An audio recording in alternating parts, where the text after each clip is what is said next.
Hello ice, നമ്മളിപ്പോൾ ഉണ്ടാക്കാൻ പോണത് പോക്കറ്റ് സവർമ്മ.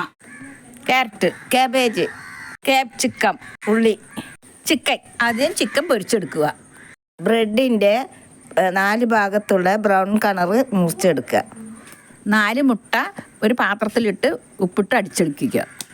2 ബ്രെഡ് എടുത്ത് മുട്ടയിൽ മുക്കിയിട്ട് ബ്രെഡ് പൊടിയിൽ പുരട്ടിയിട്ട് എടുക്കുക. പാത്രം വെച്ചിട്ട് അതിൽ എണ്ണ ഒഴിച്ചിട്ട് അതിൽ മുട്ട റൊട്ടി ഇട്ടിട്ട് പുരട്ടി പൊരിച്ചെടുക്കുക. പാത്രത്തേക്ക് സവാളയും കാബേജും ഇട്ട് ക്യാപ്സിക്കം ക്യാരറ്റും കൂടി അതിലിട്ട് ഇളക്കുക. നന്നായിട്ട് വണങ്ങി വരുമ്പോൾ ഒരു പാത്രത്തിലേക്ക് മാറ്റാം. ചിക്കനും മയോനീസും ഇടുക. ഇത് നന്നായി ഇളക്കിയ ശേഷം റൊട്ടിൻ്റെ പോക്കറ്റിലേക്ക് നിറച്ച് കൊടുക്കുക.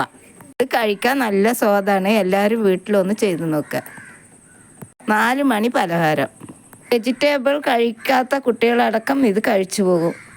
നല്ല സ്വാദാണ്. എനിക്ക് ചെയ്തു നോക്കി.